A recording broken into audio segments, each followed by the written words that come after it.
Oh, well, this is kind of weird. Magic.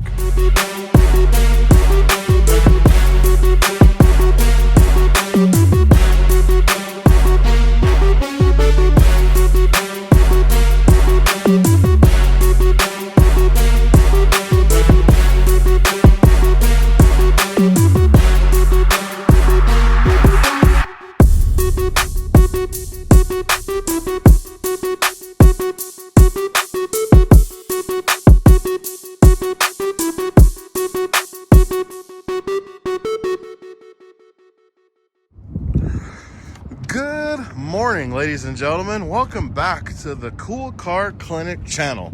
Now, the last couple videos have been all about our house and what we're doing at home. And I promised you we'd be back with something cool. And today, here it is. This is a 2022 BMW X6 M competition. Yeah, I know. It's got 48 different names. You can see a little badging right there, X6 M. This is a big dog, bad unit, okay? I know it's been a while, but we are back up here at our super top secret, high quality, high end, ultra quiet test facility. And so, bringing you back another one. We're going to get into some extras here. I'm going to show you all about this bad unit, show you the goods and the bads, what I personally like about it, what I personally don't like about it.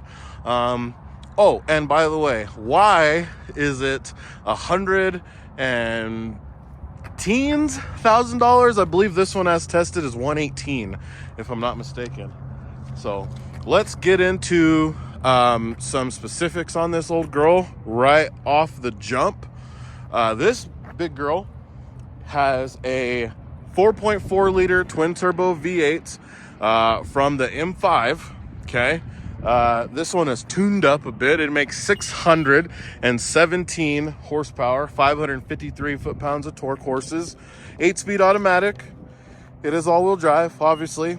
This has a dynamic all-wheel drive system that can divert the power from the front to the rear, just to give you better grip and sharper handling. Not very fuel efficient, as you can expect. 13 city estimated, 18 highway. I'd assume if you're shopping for a $100,000 SUV, you really don't care about the fuel mileage, especially a 600 horsepower gasoline engine burning one. Okay. So, but just had to hit you with the MPGs. I have personally driven this big girl, and it is a bad unit. It does move. The thing rips. It does have lightning quick acceleration, amazing cornering and grip.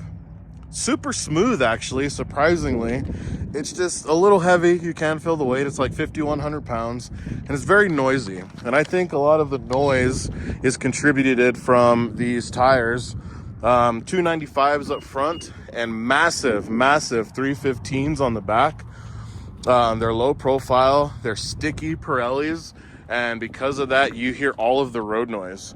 You know, if you are on a gravel road or something, you know, even our dirt road or our paved road isn't very clean, and it picks up your little rocks and stuff, and boy does it make it noisy. And so, you know, just trying to, you know, I guess you can't have both. You can't have sporty and soft and quietness, you know, so they did a good job of trying to mix the both of them together. But just my personal opinion. The highs on this, if I'm giving it a Cool Car Clinic rating, the highs on this is it does have incredible performance for its size. Crazy performance, actually. Elegant and high-tech interior, which we'll get into. And no shortage of standard equipment. I mean, this thing is just chock full of stuff on here. The downside is it is the coupe, so it does have the slant back, a little hatch, which I'll show you here soon. And it's not very easy to look out of. You know, your view in the back is basically cut in half. You see how pitched that back window is? You have about a quarter of it to see out of the back before you start getting into the headrest and the compartment. So that is a big downside for me. It's really tough to see out of the back of this deal. But, you know, also size inside. You know, the X5, which is supposed to be this guy's little brother, you know, you get 34 cubic feet of storage in that deal. This one, you only get 27. Kind of a big deal. Kind of a big deal. But this one is kind of ideally for performance, racing, track, a little bit of both, taking your kids to school because you're late, that type of deal. You know, weaving in and out of traffic, you know the deal. It's got some selectable drive modes, including customizable settings that can be activated on the steering wheel, which is really cool. It even has an adjustable brake feedback setup on there and adjustable shift firmness. You can control how hard and precise and firm the transmission shifts, and the same feedback you get from the brake pedal. Cool. Would you use that in everyday driving? Absolutely not. Would you use it out at the track? Absolutely. This one also has a sport exhaust, which you can, you know, tune up or turn down, which I do like. That is kind of cool. As tested, or I'm sorry, base price of this car is $109,595. As tested, this thing is $118,595. Does have all the options available. Most of them are on the inside. The 22s were an option with the Pirellis. The sport exhaust is a option as well, which it does have heads-up display. This does have the upgraded audio system. Harman Kardon comes standard, I believe, and this one has the Bowers and Wilkins million speaker, million amps or wattage. You know, it's insane is what I'm saying. The audio system is absolutely gangster on this car. So this thing will do 0 to 60 in 3.5 seconds. Top speed limited to 177 miles an hour. That's really impressive for a 5,100 pound, you know, 5-passenger SUV. So just gonna take a quick little walk around on this thing. Then we'll cut and show you guys the interior. This has a wild interior color. I can't remember offhand what the interior color is, but for the sake of this video and educational purposes, we're gonna call it peanut butter. So I will say the body lines on this thing are absolutely striking. You know, look, it has like a very broad front end. I know this is the newer BMW front end that a lot of BMW enthusiasts do not like. I actually care for it. It is pretty cool. It's different, and I'm all about different. You know the deal. Up front, you can see the massive intercoolers from the turbos, one on either side. Don't know how I feel about that. Great for performance and stuff, but I can already see this one's brand new. It's only got a couple thousand miles, and there's all sort of sticks and stuff in that thing already. So not real sure how I feel about that. This has the BMW laser lighting, which I do like that. When you unlock it and lock it at night, it does do little dances and little strobe lights, which I'm not going to be able to show you, obviously. But it is very cool. And down the side, some very striking body lines. The hood, striking line there. I kind of love it. I love it until I get to the back. You know, then I walk around to the back, and that's where things get a little goofy. This looks like you wrecked it, you know. Looks like you backed into something. If you didn't have that little marker light there, you would think you definitely hit something. Same thing on that side. And then just the back. I mean, it just looks like someone ran in the back of you. You know, I don't get it, really, to be 100% honest with you. But I guess I don't have to. So, yeah. You guys tell me what you think. Like and comment. Bleep bloop it. Tell me what you think. We're going to get into the inside here in just a second. Before I hop in and we take it down our super top secret test facility down here in Mexico. And yeah, so let's do that now.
Okay, so inside, I'm get in here, we'll fire it up, start button down here by the shifter. Boy, it does make a really good rumble sound. That is very awesome. I'll get into some of the couple of the things that I've noticed and pointed out. Tell you some things that I like and some things I don't like inside, which there's not a lot of them, but there's a couple. One, at this price point, you know, it kind of everything does have a digital display, touchscreen of some sort. This one kind of doesn't. It does have digital displays. So your gauge cluster there, and then your infotainment. I believe this is a 12-inch screen. This is 13.5, if I'm not mistaken. I do like it. I think it's a little complicated to operate. You have your typical iDrive down here, which this is the latest version. Obviously, it's a 22 model. None of that has really changed from BMW since as far as I can remember. They've updated it and made a few subtle changes, but for the most part, it still operates the same. That doesn't change the fact that I think it's still kind of complicated. You know, you have to use the joystick and the iDrive quite a bit. Other options, other models at this price point, or other manufacturers at this price point rather, you kind of don't. They do have the iDrive, something similar, but you don't really have to use it. Some of them have a little finger pad there, which is a little easier to use. So, you know, it is a little different, I will say. And then the gauge cluster is really disappointing because you know, normally on things this price point, you can change the digital gauge cluster to show kind of whatever.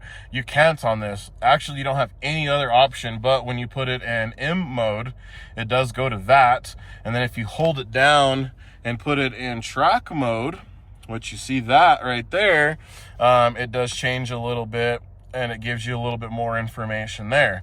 By the way, when you do put it on track mode and activate it, it does shut off the screen because it thinks you're racing. Don't need to be looking at any music. Rightfully so, I don't blame it.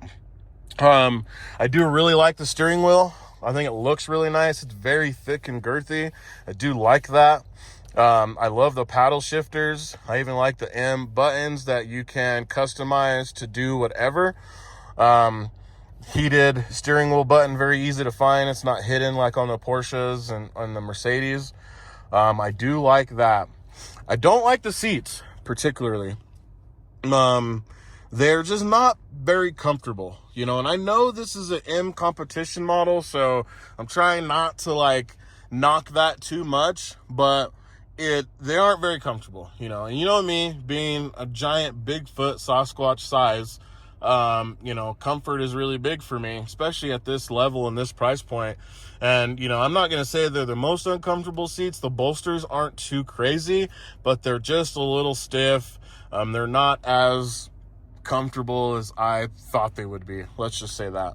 One big thing that I don't like at all is the climate control operation here. Basically those silver buttons in the middle and that little tiny screen right there is kind of all you get for the climate. Now you can flip this menu button and it'll go to this, but all this really does is scrutinize, so you can sync both sides obviously, and you can adjust the seating and armrest heating. Other than that, that's really it. It's way easier too, just to use these little buttons. But I just feel like, you know, other manufacturers at this price point, you can actually select the climate and it'll show up on this screen. You know, it's more of a traditional style. This has to be done individually with either side. It's kind of complicated. You know, it took me a little bit to figure it out. It's just a little goofy. I don't know if I like that or not. I do love the carbon fiber accents. There's quite a bit of them everywhere. I do love the shifter. One thing I do really like about the shifter is it kind of used as a joystick, not just some electronic selector. So for instance, put it in reverse, you move it over and up when it stays there, and we're in reverse. Okay. Back into neutral and then over for drive, and the same thing for sport or manual mode, which I also like. Same thing, the park has just a button. This selector right here controls the shift firmness, so you can control that up or down. You can actually see it when it's in drive. You do have the sport exhaust button, and then the different setups for the manual mode, you can kind of adjust those in the M mode. Camera, auto start, park sensors, traction control, and then your iDrive. This is your electronic parking brake, and then your hill descent control. One thing I will point out that I really do love is the motion sensors for the radio. And let me show you what I mean. I think you guys saw that in the very beginning of this video. The volume you can basically control with your finger. See that? And then go back down. Go back down. There you go. You can't really do anything else with the gestures. You can't change the station or nothing like that, but you can adjust the volume, which I do think is very, very cool, and it does work very good. So that is pretty awesome. Trying to think of anything else I missed. I like these door pulls. These are kind of the oh crap grab handles, you know, if you will, but very sturdy, very solid. I do like that.